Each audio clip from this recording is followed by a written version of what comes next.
ಮುಂಡರಗಿ ತಾಲೂಕಿನ ಚಿಕ್ಕವಡ್ಡಟ್ಟಿ ಗ್ರಾಮದಲ್ಲಿ ನೀರಿನ ವಿಷಯಕ್ಕೆ ಎರಡು ಸಮುದಾಯಗಳ ನಡುವೆ ಗಲಾಟೆ ಪ್ರಕರಣ.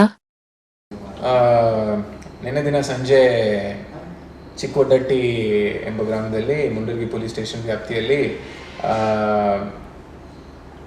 ಒಂದು ಗಲಾಟೆ ಪ್ರಕ್ರಿಯೆ ನಡೆದಿದೆ. ಇದಕ್ಕೆ ಸಂಬಂಧಪಟ್ಟಂತೆ ನಮಗೆ ಏನು ಕಂಡುಬರುತ್ತೆ ಅಂತ ಹೇಳಿದರೆ, ಸುಮಾರು 4:15 6 ಗಂಟೆ ನಡುವೆಯಲ್ಲಿ ಎರಡು ಗುಂಪುಗಳ ನಡುವೆ ಈ ಒಂದು ಗಲಾಟೆ ಮತ್ತು ಘರ್ಷಣೆ ನಡೆದಿರುತ್ತೆ. ಇದರಲ್ಲಿ ಮುಖ್ಯವಾಗಿ ಒಂದು ಗುಂಪು SC ಸಮುದಾಯಕ್ಕೆ ಸಂಬಂಧಪಟ್ಟ ಒಂದು ಗುಂಪಾಗಿದ್ದು, ಆ ಕಡೆ ಗುಂಪು ST ಸಮುದಾಯಕ್ಕೆ ಸಂಬಂಧಪಟ್ಟ ಒಂದು ಗುಂಪಾಗಿರುತ್ತೆ. ಈ ಒಂದು ಘಟನೆ ಪ್ರಾರಂಭ ಆಗಲಿಕ್ಕೆ ಕಾರಣ ಏನು ಅಂತ ಹೇಳಿದರೆ, ಅಲ್ಲಿ ಊರಲ್ಲಿ ST ಸಮುದಾಯದ ಒಂದು ಹುಡುಗನಿಗೆ ಸಂಬಂಧಪಟ್ಟ ಒಂದು ಹೊಲದಲ್ಲಿ ನೀರಿನ ಬಳಕೆಗೆ ವಿಚಾರಕ್ಕಾಗಿ, ಅಂದರೆ ಇವ್ರು ಬಂದು ಅಲ್ಲಿ ಹೋಗಿ ಸ್ನಾನ ಮಾಡಲಿಕ್ಕೆ ಹೋಗಬೇಕು ಅಂತ ಹೇಳಿ ಹೋಗಿದ್ದ ಸಂದರ್ಭದಲ್ಲಿ ಅವರು ಅದಕ್ಕೆ ಅಬ್ಜೆಕ್ಟ್ ಮಾಡಿದ್ದಾರೆ. ಆ ಸಂದರ್ಭದಲ್ಲಿ ಅವರಿಗೆ ಮಾತು ಬೆಳೆದು ಆನಂತರ ಗಲಾಟೆ ಆಗಿದೆ ಅಂತ ಹೇಳಿ ನಮಗೆ ಮೇಲ್ನೋಟಕ್ಕೆ ತಿಳಿದು ಬರ್ತಿದೆ. ಇದ್ರ ಜೊತೆಯಾಗಿ ಹುಡುಗರ ಜೊತೆ ಪ್ರಾರಂಭ ಆಗಿದ್ದು ಗಲಾಟೆ, ಆಮೇಲೆ ಬೇರೆ ದೊಡ್ಡವರು ಕೂಡ ಪಾಲ್ಗೊಂಡಿದ್ದು, ಇಬ್ಬರ ನಡುವೆನೂ ಕಲ್ತೂರಾಟ ಆಗಿದ್ದು, ಮತ್ತು ಕಂಪ್ಲೇಂಟಿನ ಪ್ರಕಾರ ಅವರು ಕೊಡಲಿ ಮತ್ತು ಕಟ್ಟಿಗೆಯಲ್ಲಿ ಹೊಡೆದಿರೋದು ಅಂತ ಹೇಳಿ ನಮಗೆ ಈಗಾಗಲೇ ಹೇಳಿರ್ತಾರೆ. ಸಂಜೆ ಸಮಯದಲ್ಲಿ ಊರಲ್ಲಿ ಆ ಸಮಯದಲ್ಲಿ ಬಿಗುನು ವಾತಾವರಣ ಇದ್ದಿದ್ದು, ಪೊಲೀಸವರು ಸ್ಪಂದನೆ ಮಾಡಿ ತಕ್ಷಣಕ್ಕೆ ಸ್ಪಾಟಿಗೆ ವಿಸಿಟ್ ಕೊಟ್ಟು ಎಲ್ಲ ಅಧಿಕಾರಿಗಳು ಅಲ್ಲಿ ಇದ್ದು ಮತ್ತು ನಮ್ಮ DR ತುಕಡಿನ ಅಲ್ಲಿ ಇಟ್ಟರೆ ಕಾರಣಕ್ಕಾಗಿ ಪರಿಸ್ಥಿತಿನ ತಿಳಿಗೊಳಿಸಲಾಗಿರುತ್ತದೆ.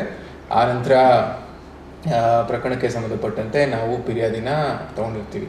ಇದರಲ್ಲಿ 2 ಕಡೆಯವರು ಫಿರ್ಯಾದಿನ ದಾಖಲು ಮಾಡಿರ್ತಾರೆ.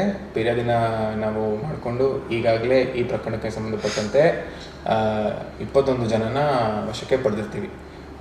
ಈ 21 ಜನನ ಅವ್ರದ್ದು ಪಾತ್ರ ಮತ್ತು ಅವೈಲೇಬಲ್ ರಿಸೋರ್ಸಸ್ ಪ್ರಕಾರ ಏನಿದೆ ಅಂತ ಹೇಳಿ ಅವ್ರನ್ನ ಕಾನೂನು ರೀತಿಯಲ್ಲಿ ವಶಕ್ಕೆ ಪಡ್ಕೊಂಡು ಮುಂದಿನ ತನಿಖೆ ಮಾಡ್ತೀವಿ. ಊರಲ್ಲಿ ಈ ಸಂದರ್ಭದಲ್ಲಿ ಪರಿಸ್ಥಿತಿ ನಿಯಂತ್ರಣಕ್ಕೆ ತಂದಿರ್ತೀವಿ ಮತ್ತು ಬೇರೆ ಯಾವುದೇ ರೀತಿ ಡೆವಲಪ್ಮೆಂಟ್ ಆಗದೇ ಇರೋಂಗೆ ನಾವು ಎಲ್ಲ ಮುಂಜಾಗ್ರತಾ ಕ್ರಮವನ್ನು ಜರುಗಿಸಿದ್ದೀವಿ. ಹಾಸ್ಪಿಟಲಿಗೆ ಕೂಡ ಜನ ದಾಖಲಾಗಿರ್ತಾರೆ.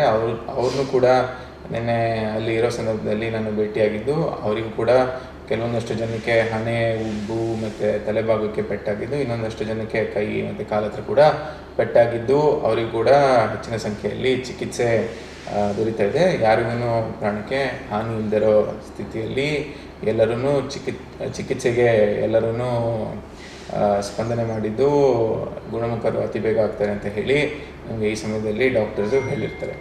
ಇದಕ್ಕೆ ಪೂರ್ವಭಾವಿಯಾಗಿ ನಾವು ನೋಡಬೇಕು ಅಂತ ಹೇಳಿದರೆ, ಸುಮಾರು 1 ತಿಂಗಳಿಂದ ಊರಲ್ಲಿ ಜಾತ್ರೆ ನಡೆದ ಸಂದರ್ಭದಲ್ಲಿ ಹುಡುಗರಿಗೆ ಒಂದಷ್ಟು ಜಗಳ ಆಗಿರೋ ಕಾರಣಕ್ಕಾಗಿ ಇದು ಆ ಸಮಯದಿಂದ ಸ್ವಲ್ಪ ವೈಷಮ್ಯ ಬೆಳೆದಿದೆ ಅಂತ ಹೇಳಿ ಕೂಡ ನಮಗೆ ಮಾಹಿತಿ ಇದೆ. ಬಟ್ ಅದಕ್ಕೆ ಸಂಬಂಧಪಟ್ಟಂತೆ ಆ ಸಮಯದಲ್ಲಿ ನಮ್ಮ DSP ಅವರು ಖುದ್ದು ಹೋಗಿ ಅಟೆಂಡ್ ಮಾಡಿದ್ದು, ಅಲ್ಲಿ ಹಿರಿಯರು ಯಾವುದೇ ರೀತಿ ಕಂಪ್ಲೇಂಟ್ ಇಲ್ಲ ಅಂತ ಹೇಳಿ 2 ಸಮುದಾಯದವರನ್ನು ಬರ್ಕೊಟ್ಟಿರ್ತಾರೆ. ಬಟ್ ಅದಕ್ಕೆ ಸಂಬಂಧಪಟ್ಟಂಗೆ ಕೂಡ ನಾವು ಈಗಾಗಲೇ ತಹಸೀಲ್ದಾರ್ ಅವರ ಮೂಲಕ PR ಇನಿಷಿಯೇಟ್ ಮಾಡಿರ್ತೀವಿ. ಅಂದರೆ ಪ್ರಿವೆಂಟಿವ್ ಆ್ಯಕ್ಷನ್ಸ್ನ ತೊಗೊಂಡು ಪ್ರಿವೆಂಟಿವ್ ಕೇಸ್ನ ಕೂಡ ಮಾಡಿದ್ದು, ಈ ಕಡೆ ಆ ಕಡೆ 2 ಕಡೆನೂ ಮಾಡಿರ್ತೀವಿ. ಮತ್ತು ಅಲ್ಲಿ ಊರಲ್ಲಿ ಭಾಳಷ್ಟು ದಿನ ಕೂಡ ನಾವು ಪಿಕೆಟಿಂಗ್ ಹಾಕಿರ್ತೀವಿ. ಇದು ನಿನ್ನೆ ಒಂದಷ್ಟು ಜನದ ನಡುವೆ ನಡೆದಿದ್ದ ಘಟನೆ ಈ ಥರ ಊರಲ್ಲಿ ಹಬ್ಬಿ ಒಂಥರ ಬಿಗಿನ ವಾತಾವರಣ ಕ್ರಿಯೇಟ್ ಮಾಡಿದೆ. ಇದು ಮರುಕಳಿಸ್ತಿರಂಗೆ ಎಲ್ಲ ರೀತಿ ಕ್ರಮನ ಜರುಗಿಸಿದ್ದೀವಿ ಮತ್ತು ಇದರಲ್ಲಿ ಯಾರು ಪಾಲ್ಗೊಂಡಿದ್ದಾರೆ ಅವ್ರ ಮೇಲೆ ಕಾನೂನು ರೀತಿಯಲ್ಲಿ ಕ್ರಮ ಜರುಗಿಸ್ತೀವಿ ಅಂತ ಹೇಳಿ ಬಯಸ್ತೀನಿ. ಅದೇ ಈಗ ತಾನೇ ನಾನು ಹೇಳ್ದಂಗೆ, ಒಂದು ಜಾತ್ರೆ ಸಮಯದಲ್ಲಿ ಅವ್ರವ್ರ ನಡುವೆ ಹುಡುಗರ ನಡುವೆ ಜಾತ್ರೆ ಸಮಯದಲ್ಲಿ ಒಂದು ಸ್ವಲ್ಪ ಗಲಾಟೆ ಆಗಿತ್ತು ಅಂತ ಹೇಳಿ ಒಂದು ಕಾರಣ ಅಂತ ಹೇಳ್ತಾರೆ. ಬಟ್ ಆ ಸಮಯದಲ್ಲಿ ಯಾರು ಕೂಡ ಅಡ್ಮಿಟ್ ಆಗುವಂಥದ್ದು ಏನು ಆಗಿರಲಿಲ್ಲ. ಬಟ್ ಅದಕ್ಕೆ ಸಂಬಂಧಪಟ್ಟಂಗೆ ಕೂಡ ನಾವು ಪ್ರಕರಣ ದಾಖಲಿಸಬೇಕು ಅಂದಾಗೂ ಸಹ ಊರಲ್ಲಿ ವಾತಾವರಣ ಕೆಡುತ್ತೆ ಮತ್ತು ನಾವು ಹಿರಿಯರಿದ್ದೀವಿ ಮತ್ತು ಒಂದೇ ಊರಲ್ಲಿ ಇರ್ತೀವಿ ಅಂತ ಹೇಳಿ ಹಿರಿಯರು ಮತ್ತು ಹುಡುಗರು ಯಾರೂ ಕಂಪ್ಲೇಂಟ್ ಕೊಡಲಿಕ್ಕೆ ಒಪ್ಪಿಲ್ಲ. ಮತ್ತು ಅದನ್ನು ಕೂಡ ನಾವು ರೈಟಿಂಗಲ್ಲಿ ಅವರು ಕೊಟ್ಟಿದ್ದಾರೆ. ಆನಂತರ ನಾವು ಪ್ರಿವೆಂಟಿವ್ ಆ್ಯಕ್ಷನ್ ಹೆಂಗೆ ಮಾಡ್ತೀವಿ, PR ಕೇಸಸ್ ಕೂಡ ಮಾಡಿರ್ತೀವಿ. ಅದನ್ನು ಬಿಟ್ಟು ನಿನ್ನೆ ಘಟನೆಗೆ ಸಂಬಂಧಪಟ್ಟಂತೆ ಈ ಹೊಲದಲ್ಲಿ ನೀರಿನ ಬಳಕೆ ವಿಚಾರಕ್ಕೇ ಪ್ರಾರಂಭ ಆಗಿರೋದು. ಅದೇ ರೀತಿ ಕಂಪ್ಲೇಂಟಲ್ಲಿ ಕೂಡ ದಾಖಲೆ. ಕಳೆದ ತಿಂಗಳು 18 ಇಂದ 21 ಟೈಮಲ್ಲಿ ಆಗಿರೋದು ಅಂತ ಹೇಳಿ ನಮಗೆ ಈ ಸಮಯದಲ್ಲಿ ಮಾಹಿತಿ ಇದೆ. ಅದೇ 1 ತಿಂಗಳ ಹಿಂದೆ. ಆಮೇಲೆ ಕೂಡ ಭಾಳಷ್ಟು ದಿನ ನಾವು ಪಿಕೆಟಿಂಗ್ ಕೂಡ ಹಾಕಿದ್ವಿ, ಊರಲ್ಲಿ ಪೊಲೀಸರನ್ನ ನಿಯೋಜನೆ ಮಾಡಿದ್ವಿ. ಆ ಸಮಯದಲ್ಲಿ ಏನಾಗಿರಲಿಲ್ಲ. ನೆನ್ನೆ ದಿನ ಅಚಾನಕ್ಕಾಗಿ ಇರುತ್ತೆ. ಒಟ್ಟು ಜಿಮ್ಸ್ ಹಾಸ್ಪಿಟ್ಲಲ್ಲಿ 23 ಜನ ಇದ್ದಾರೆ. ಮತ್ತು ನಮ್ಮ ಮುಂಡರ್ಗಿ ತಾಲೂಕು ಹಾಸ್ಪಿಟ್ಲಲ್ಲಿ ಈ ಸಮಯದಲ್ಲಿ 9 ಜನ ಇದ್ದಾರೆ ಅಂತ ಹೇಳಿ ನಮಗೆ ಮಾಹಿತಿ ಇದೆ. ಅದ್ರ ಪ್ರಕಾರ ಎಲ್ಲರದೂ ಟ್ರೀಟ್ಮೆಂಟ್ ಬಗ್ಗೆ ನಾವು ಈಗಾಗಲೇ ಸಂಬಂಧಪಟ್ಟ ವೈದ್ಯಾಧಿಕಾರಿಗಳಿಗೆ ಮಾತಾಡಿದ್ವಿ. ಬರೀ ಈ ಒಂದು ಹಾಸ್ಪಿಟ್ಲಲ್ಲಿ ಬರೀ SC ಅವರು ಅಡ್ಮಿಟ್ ಆಗಿದ್ದಾರೆ, ಒಂದು ಹಾಸ್ಪಿಟ್ಲಲ್ಲಿ ಬರೀ ST ಅವರು ಇದ್ದಾರೆ. ಬೇರೆ ಸಮುದಾಯದವರು ಯಾರಿಗೂ ಗಾಯ ಆಗಿಲ್ಲ, ಅಡ್ಮಿಟ್ ಕೂಡ ಆಗಿಲ್ಲ. ಎರಡು ಕಡೆ ಸೇರಿ 21 ಜನನ ಈ ಸಮಯದಲ್ಲಿ ಅರೆಸ್ಟ್ ಮಾಡಿದ್ವಿ.